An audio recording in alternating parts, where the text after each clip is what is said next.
G'day listeners and welcome to another Scouting Australia podcast powered by Australian Property Scout Buyers Agency. I'm your host, Sammy Gordon, and today, guys, I've got Big Jimmy back in the studio. And today we are talking all about, will the Perth property market boom again? Jimmy, thoughts, mate? Welcome back to the show. Good to see you, Sammy boy. G'day, listeners. And this is a very interesting market, Sammy boy, because this reminds me of when I first started working with you. You were very busy in the Southeast Brizzy market, and then you started buying in Perth. Yes. And you were, it's very well documented, one of the first into that market, which is a credit to yourself and the research that you did. So I'm keen. There's a lot of talk about where is Perth at. It's a very interesting market. A lot of people have a lot of opinions on it. So who better than the man that picked the market early in 2020, 2021 to run us through? Does Perth still have more juice in the tank to go for another kicker? Yeah, man, I think it's an interesting one to dissect because obviously a lot of chatter about different markets across country being cooked at the moment. Where's actually still got run left in the tank? A lot of markets looking unaffordable.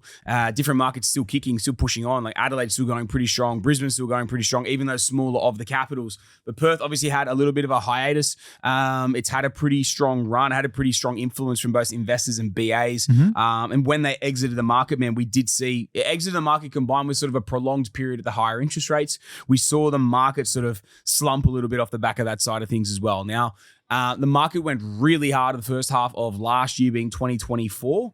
There was actually some markets we saw 40 to 50% growth in that 6-month window. It was just that much heat, man. The market was going absolutely crazy. And man, it was a wild period because we had to sort of make the decision when we exited that market as well because it moved so rapidly at the time. So we kind of exited first quarter of 24.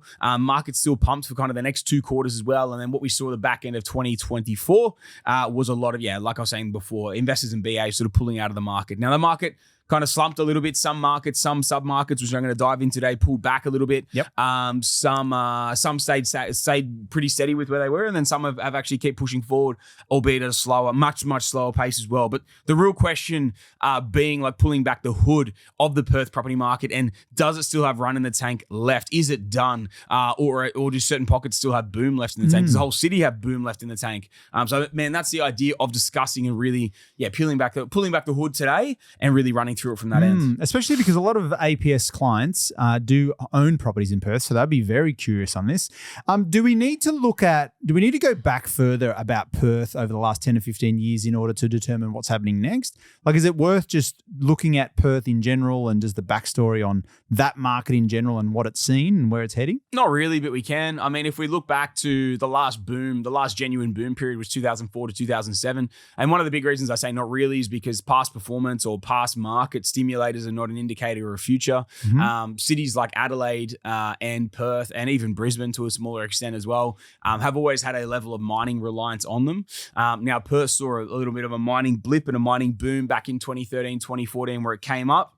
And quite spectacularly went back down in the ensuing years as well. But pretty much from the market doubled or more in 2004 to 2007, stayed stagnant, did nothing for a 14-year window, didn't start its run again until late 2021.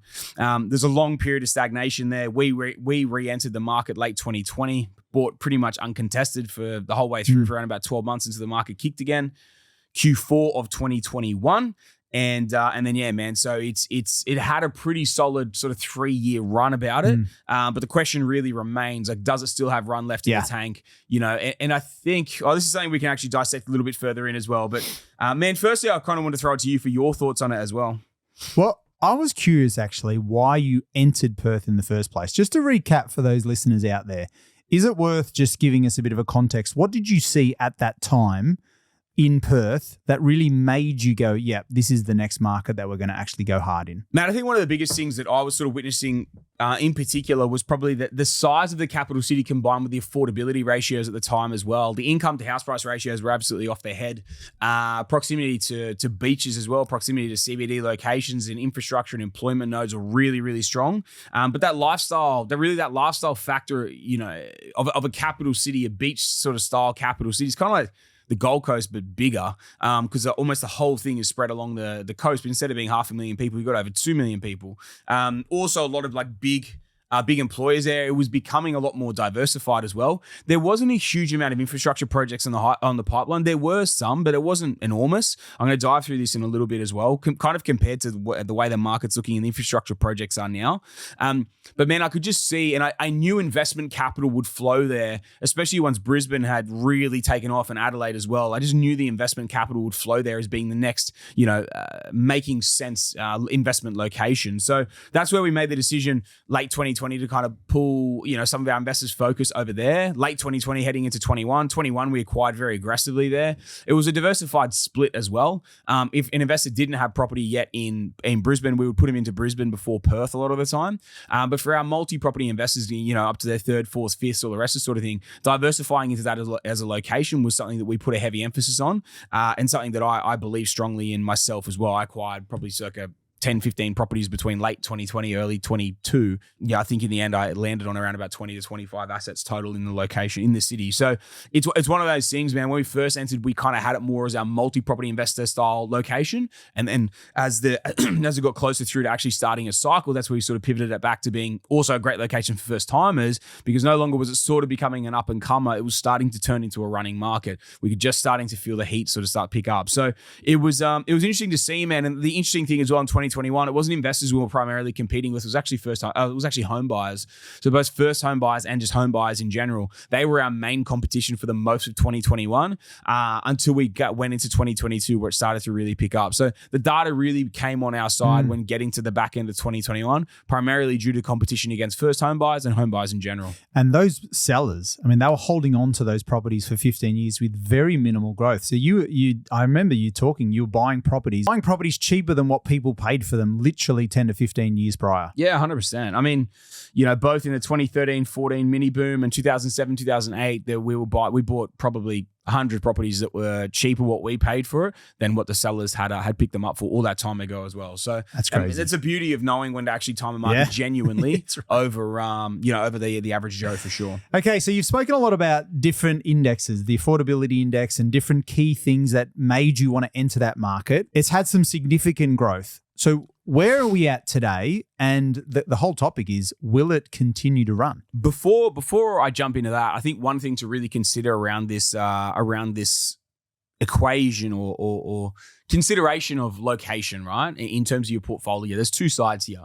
Are you looking to buy, or are you holding an asset you already carry there? And I think that's the two things that, like the two differentiators between what we're going to be discussing today, because it is a completely different conversation. If you don't own any property there and you're thinking about picking something up, that's one conversation. And the other side being, do you currently hold something there, and is it the time for you to sell out, or do you want to keep holding it as well? So I think there's a few different sort of scenarios here to really be weighed up, but I want people to sort of think about that or have that in their mind.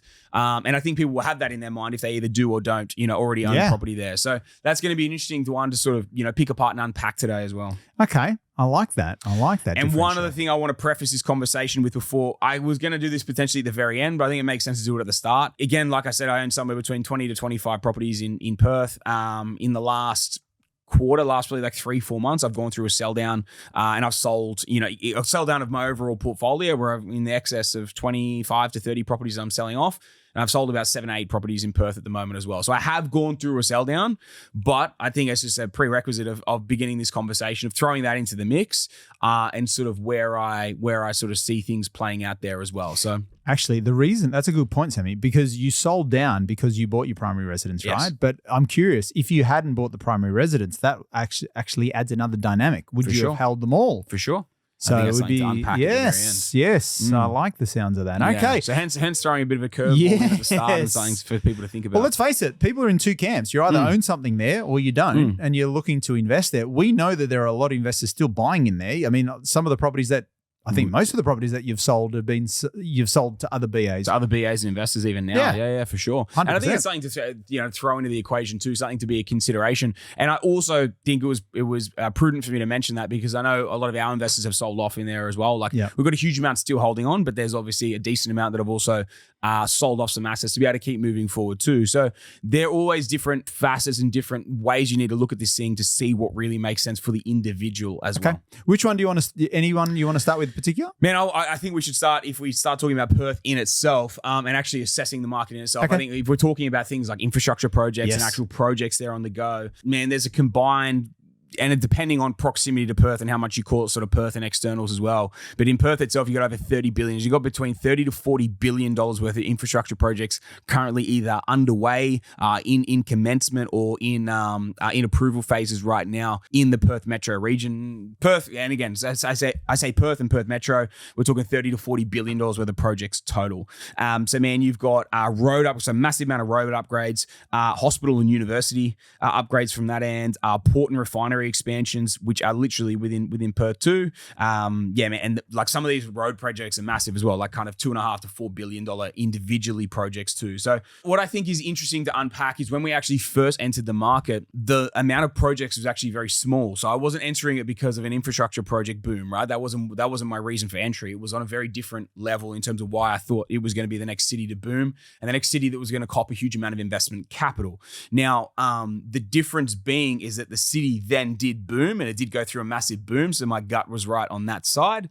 But the thing to take into the equation is that when you sell off a shitload, or when a market in a capital city goes through a huge boom, especially when it hasn't been through a boom for 15 plus years, like remember the last boom finished in 2007. That was 18 years ago, right?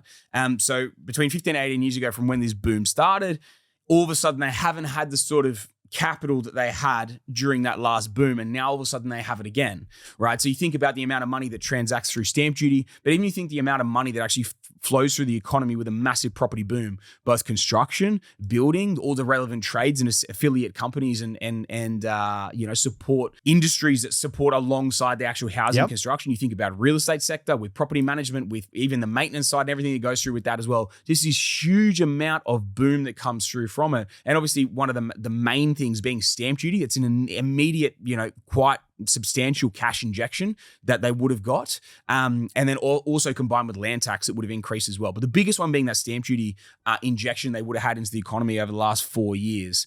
Man, so I think like when you throw that into the equation, you can see where it went from like a very small, probably a few $1 billion worth of projects to now we're talking about $30 to $40 billion worth of projects. So the boom now turns from a potential boom from an affordability perspective and an owner-occupied boom due to COVID and those sorts of things factoring on each other, which started in 2021 and 2022. And in 2022, it became combined with an investment boom that ran through to 23 and then went on steroids in the first half of 2024. Now that investment boom has tapered off, and I believe that's a massive reason why the market did go through a bit of a slump and a stagnation over probably the past 6 to 12 months, depending on the market we're looking at. Now, what's happened is as it's gone through the stagnation, both stock levels have increased because investor demand has depleted and a lot of them have exited. It's taken a bit of time for, the weary, bloody first home buyers that weren't able to get their first property come back into the marketplace. They had massive buyer fatigue. Now there's more stock on the market. Some pricing has come back. Now they've started eating up stock again. But now in conjunction, we have this massive pipeline of infrastructure now coming in on top of it as well. So I think like that combination of, once again, the actual home buyers getting in there and getting active in the market, combined with this huge new pipeline, this infrastructure pipeline coming in, it's a perfect recipe in my mind for a second wave and a second boom. Now, we also throw into the equation the interest rate cuts that we're obviously seeing at the moment. But the one big thing to remember is with an infrastructure boom comes new people on new incomes. Now, the big thing to remember with that is your standard employment population, right? That were making a certain amount 5 years ago. Now, all of a sudden, we see this massive shift of people being incentivized by large infrastructure projects. And if we look at a little bit closer to home to Southeast Queensland, a huge amount of infrastructure projects actually taking a lot of construction workers away from both the the construction sector in Southeast Queensland. So you get them pulled off housing projects and development projects and the rest of it, and then they go into these huge government projects because they pay better. There's a huge chance for OT, and fucking 20 of them stand around in the middle of the night doing nothing, being paid ridiculous amounts of money. Now we're seeing that thrown into the WA market. And so instead of people needing to go and do FIFO out in the mines to make that sort of money, now they're being challenged by government projects of the same sort of caliber as SEQ, Southeast Queensland, now actually within Perth. So, people can either do FIFO in and out of Perth itself and work on those projects, or more than likely they'll actually just live in Perth 100%. For the lifetime of those projects too. So What's going to be very interesting to see is how this actually affects the workforce. We've obviously always seen, especially the last few years, a strong internal migration standpoint coming from all the other states, specifically New South Wales and Victoria, where cost of living is fucked, and then moving to either moving to Queensland or moving to WA. Now I believe we're seeing that ramp even further because of the amount of projects in Southeast Queensland and the amount of projects in WA. So I believe they're going to continue to steal population bases from that end. They're not keeping up anywhere near enough with housing in those areas as well.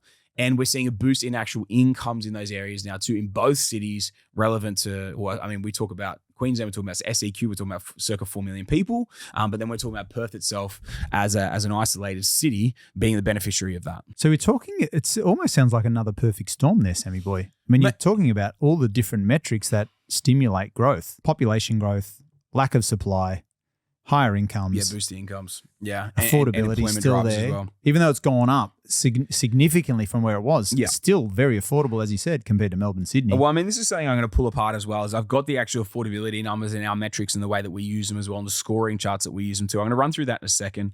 But I think when we peel all that back, it definitely does look like Perth definitely has a huge amount to potentially still grow. Yeah, again, man, you throw all that into there, but then you forget the interest rate piece as well, right? So if interest rates keep coming back, let's say another 0.5% to 1% over the next 12 months, which is likely as at time of recording early August or mid-August, whatever how we are, but we're before the next rate cut, which is in the coming week.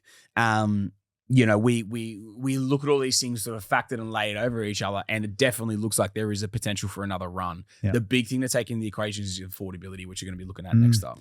Do you remember previously when we chatted about this quite a long time ago, and you thought the simple, like even just stripping it down to a very simplistic way, and I know this is a lot more detail that we're going to discuss, but where in Australia, close to the city on the beach, can you buy a place in the sevens? Like where? I don't know anywhere else. Nowhere. Not unless you're buying a unit. Yeah, a house. You're definitely not buying a house. No. 45, 50 minutes from the city. I mean, you can, and a good beach too. We're Adelaide not talking. As well. Yeah, not talking Melbourne. But no offense to the Melbourne beaches, but they try and pack a punch, but they're not nowhere near the WA beaches. No, for sure. That's for sure. Yeah, 100%, man. And I think that lifestyle, livability, and everything from there. The good climate, reasonably good climate over there as well. So 100%. It definitely, man, it ticks a lot of boxes in terms of having the potential from that end and a lifestyle for cost perspective. And I think that's why we did see such a huge amount of people actually buying their own homes, especially when they couldn't travel during those COVID windows as well, an actual owner-occupied driven boom. And when I remember, man, there's been no other city that's come anywhere near the owner-occupied percentages of Perth that I've ever witnessed in my 15 years of investing. Wow. Man. When we first entered, mate, the rental, a lot of the areas, the actual rental population or rental component of a market in a lot of these areas was like 15 to 20%. Like they were like 80 to 85% owner-occupied. They were crazy numbers. I'd never seen it before. Compared to, say, just so if people can understand the context, when you're looking at Southeast Queensland, what would that be at that time? I mean, if we look at comparable areas in Southeast Queensland, so like I was talking about, like when I was talking about WA at the time, I was talking about like Rockingham, Mandurah style regions. So like 40 to 60 minutes from the city, right next to the beach, like 5 minutes to the beach from most of the suburbs around there.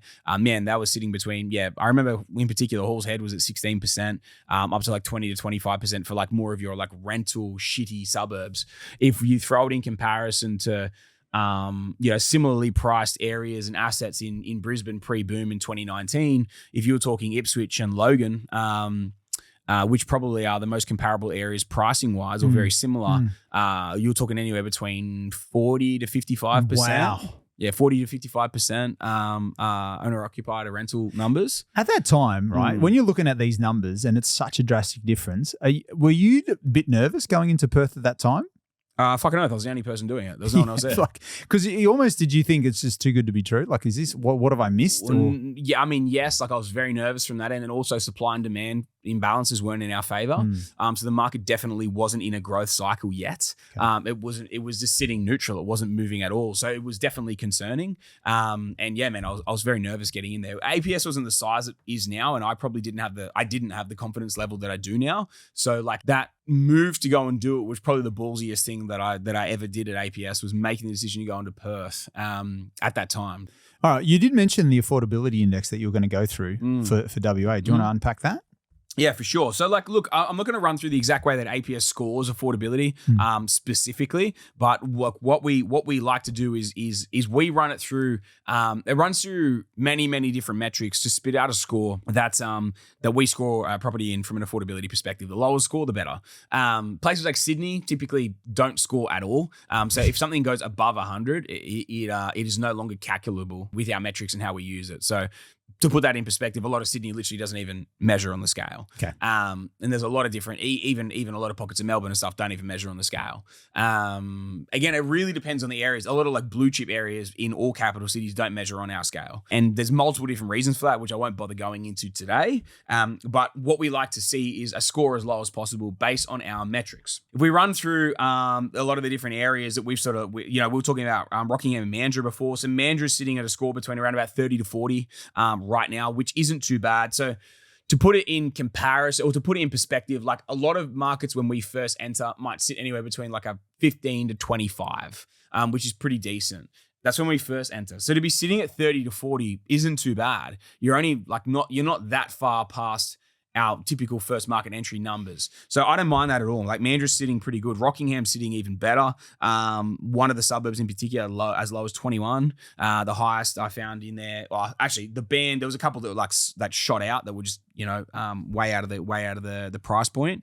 Way out of the scoring chart that just would have warped it. But 21 to 36 is kind of your averages. So your averages sort of were sitting high 20s to 36. And then you had one in particular sitting at 21, which is pretty good. To sit at those sorts of levels is still very, very strong. So I don't mind it, man. It's still sitting pretty tidy. So they're both all right. My probably, actually, I'll save this for last. I'll save my pick for last. If you go out east, you head towards Armidale, which is probably around about 30 minutes to the east of Perth. Still decent little commute back into from a quite quick commute back into the city as well. It's sitting about a 30 to 45 ratio there. That's probably more like your Logan of your Logan sort of style area of Perth. Gosnells, which is the next one closer in, and we're sitting between about 35 to 55. So you start creeping up, you start getting more and more unaffordable in those sorts of pockets. And they were very heavily dominated by investors. We bought in there reasonably heavy in 21, probably to about halfway through 22, and then we pulled out. I wanted to make sure there was a lot of run left in the tank in those areas because they are a little bit rougher from that end, but they performed exceptionally well. To put in perspective, a deal that I bought for 260 in 2022. So it's kind of in that last run before we sort of pulled out. I paid 260 in 2022 and I sold it almost 3 years to the date. I sold it a couple of months ago for 600 on the dot. So around about, what's that, 100, close to 120% growth in that 3-year time frame. So the market's done very, very well for a lot of our investors that bought there as well. City of Wanneroo, running between Clarkson and Merriwa and a few other areas and suburbs that are up there as well. Scored between about 25 to 50. So there's some sitting in there that are quite low, and some sitting in there probably at a level that I wouldn't purchase that from an affordability perspective. But decent, man. Not too bad.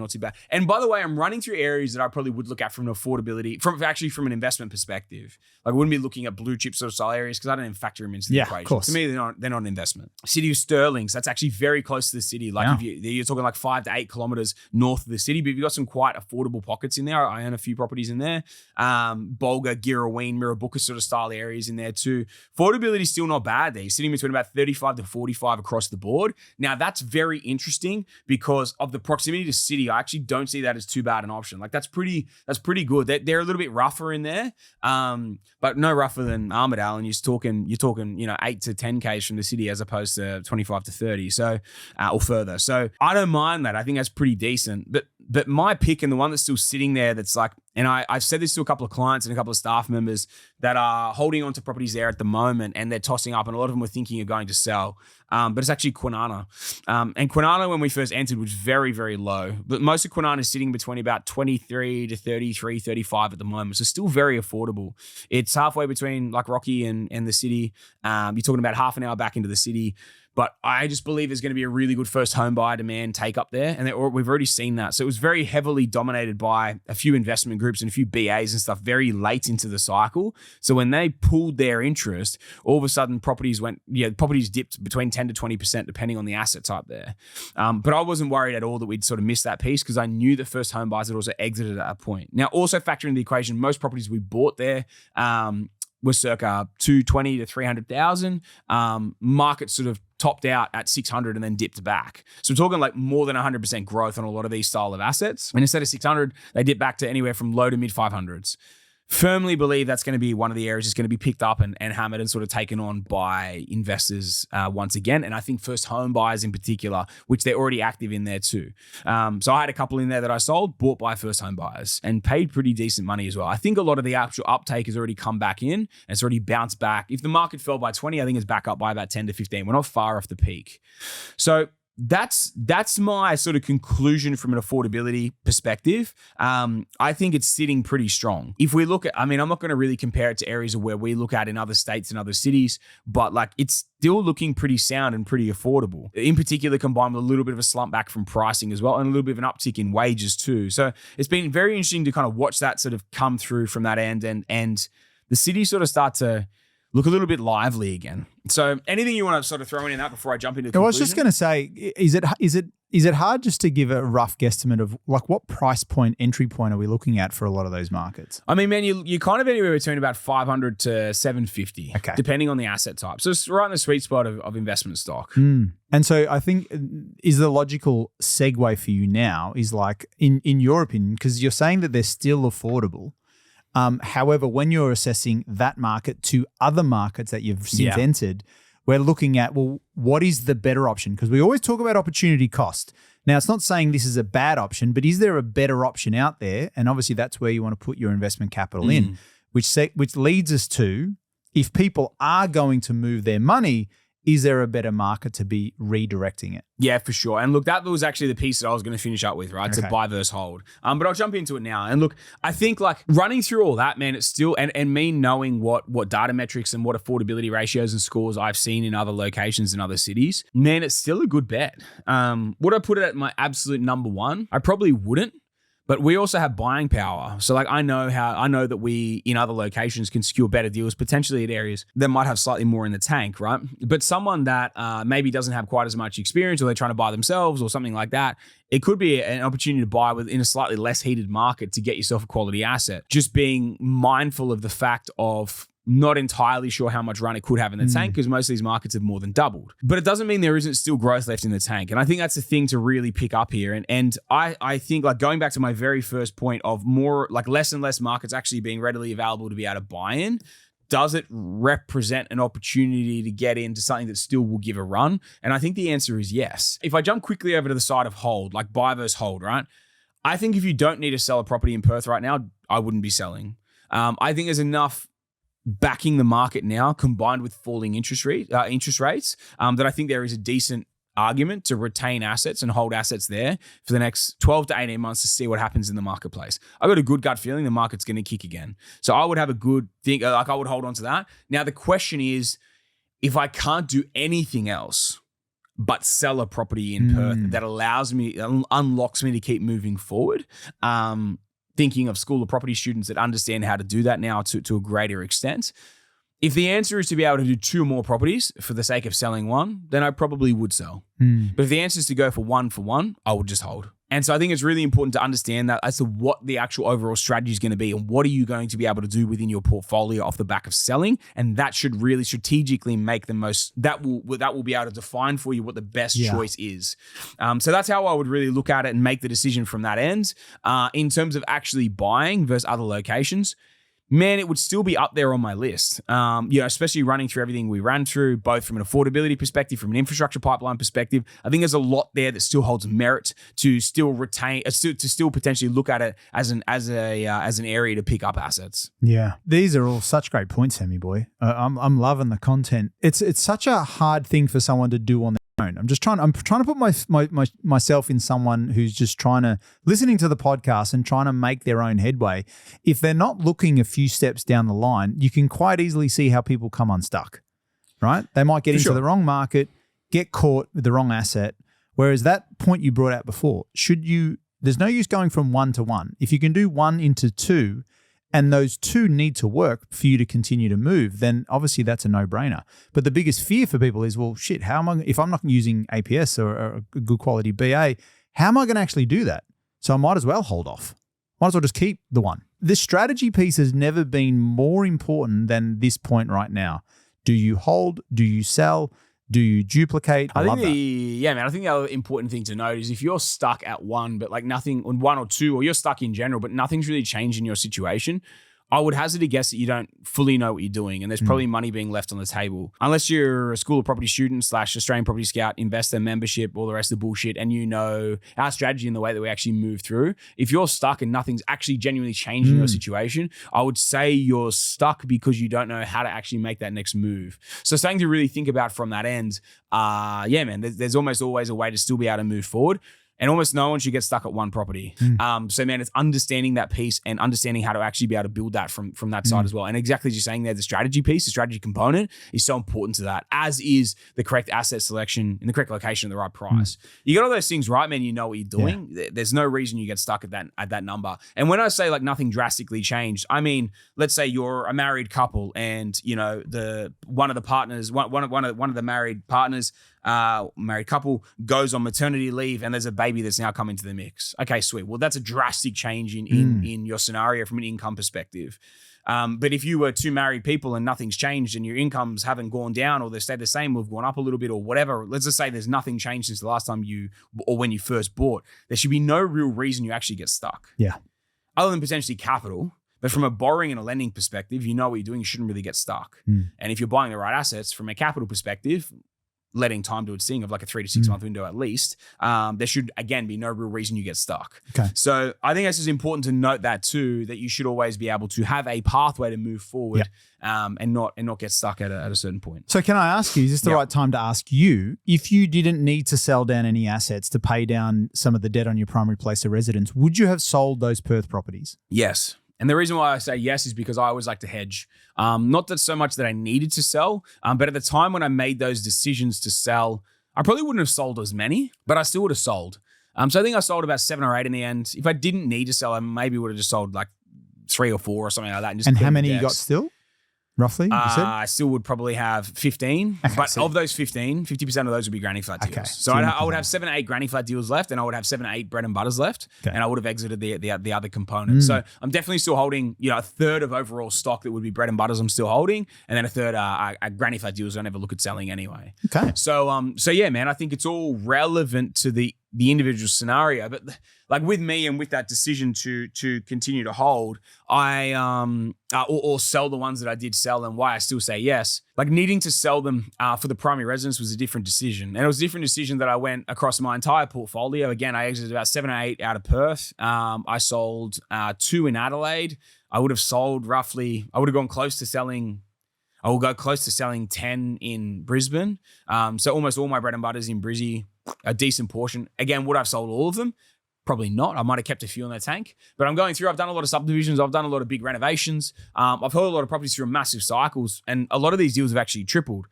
So for me, I'm just like, you know what, just going to bank the profit. Some I bought at 155, I sold at 450. When I bought at 190, I just sold for 625. Like these deals, these massive upticks with where they've gone. I'm just happy to bank the profit, man.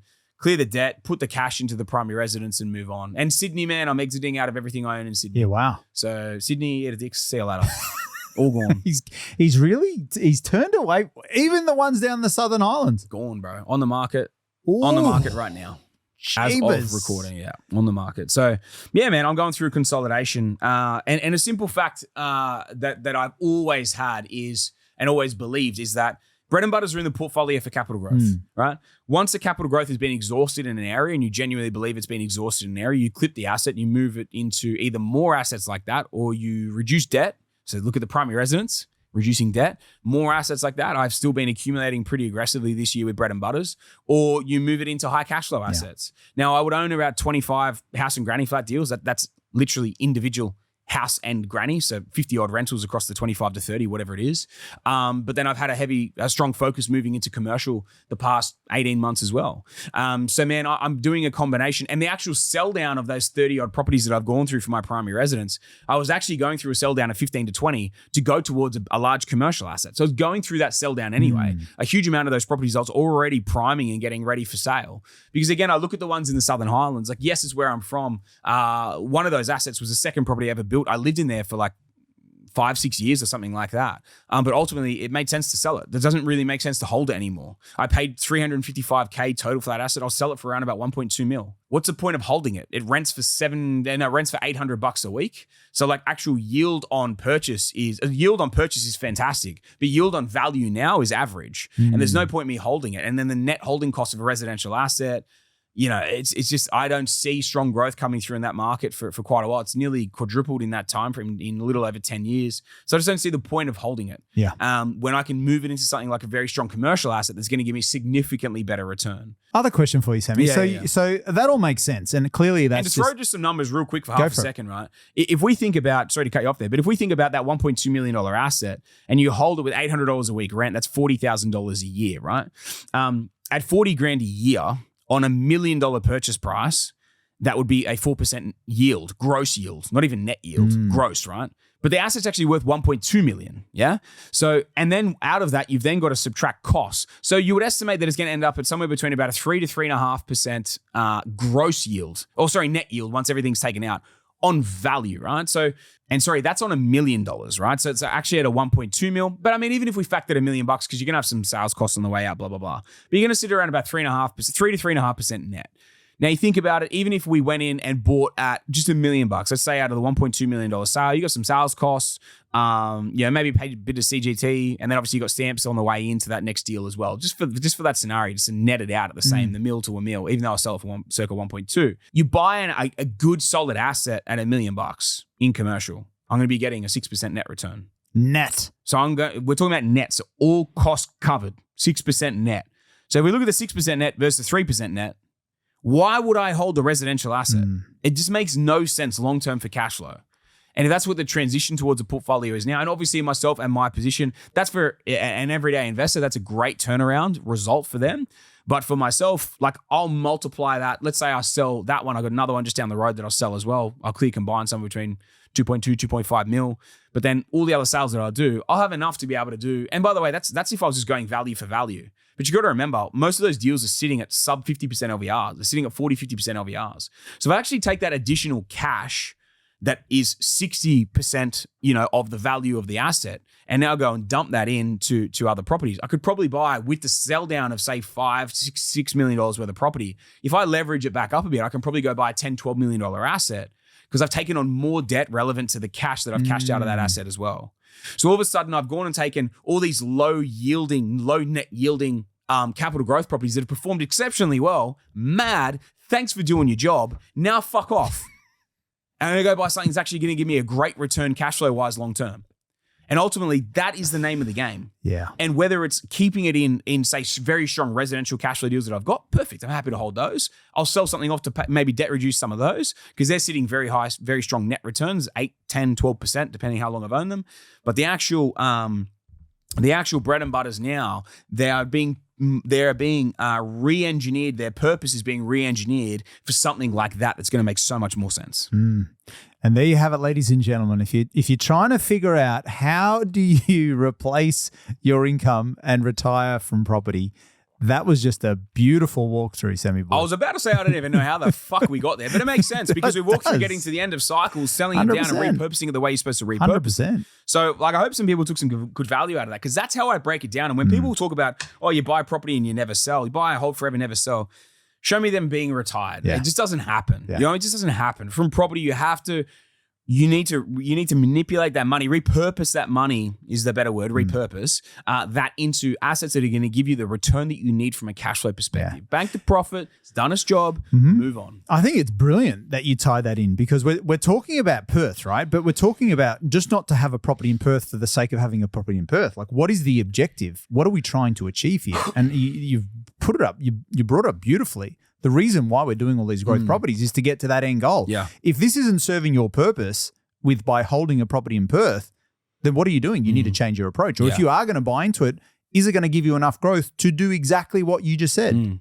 That's a really interesting point. Yeah. So my other question is, you're going to start accumulating and you already are accumulating, but let's just say you buy the primary place of residence, you're in a comfortable debt level that it's all good, and you're starting another heavy accumulation of growth and commercial.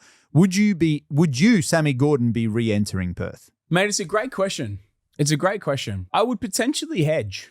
in some different areas. Depending on the asset I could buy and depending on the price point I could get and the discount I could get, I would potentially hedge with a couple of extra deals there as well. It kind of depends on what. Right now, in all honesty, right now, I'm not in the reaccumulation phase of residential. So I've obviously gone through a massive sell down to put a huge amount of cash into a primary residence. I'm also acquiring a couple of big commercial deals at the moment as well. So my focus is on that. If I was looking at resi again, for myself personally, I probably would look at it. Again, if I could get some stonker deals in there, I probably would do it. I think it really depends on what you need in the portfolio. I can definitely think of a few different client types that could do with a quick win or even like a solid 150 to 200 grand win over a 18 to 24 month window, if that is how the market plays out. I can definitely think of a couple of style of investors that would very much benefit in their portfolio as well. So yeah, man, potentially. Okay. I think it would really depend. And for APS clients? Man, I don't touch on areas that we actually enter for clients and whether we're actually back there or yet. So I may have just thrown a complete Fugazi smoke screen out just then, but people will never know. But in all honesty, man, all transparency, like I went very hard, and APS clients who have bought with us in the last 12 months would know which market I'm talking about. Went very hard in an up and coming market that we timed exceptionally well and beat every other BA in the country in terms of entering. That took them 9 to 12 months to catch on and get into that location. But yeah, man, I went very, very hard into that alongside a lot of APS clients. I've now moved majority of my capital into different markets beyond that location where that was too. And but then yeah, man, I'm stalling right now there's probably a couple of other markets I would pick first before I would potentially look to go back into Perth. But yeah, man, and there are areas where we're very heavy into again as well. So it's always a mix, man. Like again, when you've got it's like you walk up to the smorgasbord, right? Like just because you filled your plate doesn't mean you kind of don't buy a second plate and throw some dessert on it. And I think this is the thing, like when you look at it of like, would you still buy some there? It's like, well, yes, I probably would hedge some there, but doesn't mean it's the best option. And that's where I think like, that's where I'm going to leave it a little bit hanging in the balance. So people have got to make that decision themselves. And APS clients obviously get the benefit of working with our strategists and our BAs to select whether it is the right decision for them and whether they should be getting into it or not. Yeah, to know whether to put into the portfolio or not, man. That last sentence there is a classic example of the benefit and power of having a strategist at the coalface who is looking at this every 10, 12 hours a day. Because if you're on your own and you're thinking of this scenario, you're not really even sure of these other markets. You're not sure of the results of other markets. You're probably just focusing on the one market you're in. Whereas when you're working with a strategist from APS, clearly they're across a lot of the acquisitions that we've got in different markets and knowing that if you did sell, where you could redeploy that capital. So having that expertise, do not underestimate that and the value that's going to bring to you, because that's where compounding really takes shape. That's where velocity of money really takes shape. So for all clients out there, you should be licking your lips thinking, this is awesome, because I'm going to get the advice on, should I keep it? Should I move it on? Yeah. Where am I going to put the money back into? How am I going to keep moving? That's why you're paying the fee. That's why you are part of the APS community. You're getting that stuff at the coalface ahead of everyone else. I love that. 100%, man. 100%. I mean, that's what it's all about, right? And that's why, like, I think what people really resonate with us is that we are all investors at heart and we all still invest, man. And like, I look at myself, still aggressively invest, mate. You know what I mean? And I think it's one of those things of, I love it, man. I live and breathe it every single day. So I think it's an awesome thing that the APS investors get to witness and experience that as well. This isn't just a business for us. Like, we all are investors. We all love this. Like, literally, we all eat, live, and breathe this stuff every day of every week and every weekend and all the rest of it as well. So, yeah, man, that's what they get the beneficiary of. It's not just a business run business. You know what I mean? Like, it's a passion, man. And that's the great thing about all the strategists. I mean, they're all active investors, as you know. Every strategist has over 10 properties in their portfolio. I know. You know what I mean? So like, imagine, and they had 10 properties in their portfolio before they started as strategists at APS. Imagine that. You're talking to a strategist about a property that no doubt they have a property in the same market, and you're discussing, what are you going to do? Well, this is what I'm doing because of X, Y, and Z. You're definitely going to be on the right path. And that always comes from me as well. well. Like all the strategists, all the decisions, all the location side of things. Like yes, we have research team as well. But man, everything that comes down to decision making around markets is made by me and then filtered down through the strategists as well. Because no one has more exposure to the market than myself in my own portfolio. Correct. So I have a very vested interest in getting it right for both myself and obviously for clients as well. All right, Sammy. So any other gold there you want to part with? No, man, I think we're good. Listeners, thank you as always for tuning in. If you own property in Perth or you know someone that owns property in Perth or they're thinking about buying in Perth, it always makes sense to send a relevant episode on like today's chat as well, all about the Perth property market, peeking under the hood and obviously giving you a bit of a breakdown around cash flow and how we actually play the game on the back end, the exit strategy as well, obviously built in to this podcast. So guys, I hope you took some value out of it. If you did, please send it on. We massively appreciate it. And any final words, Jimmy? Nah, mate. I think that was very, very helpful. Well done. Listeners, appreciate you tuning in. Until next week, that's another Scouting Australia podcast.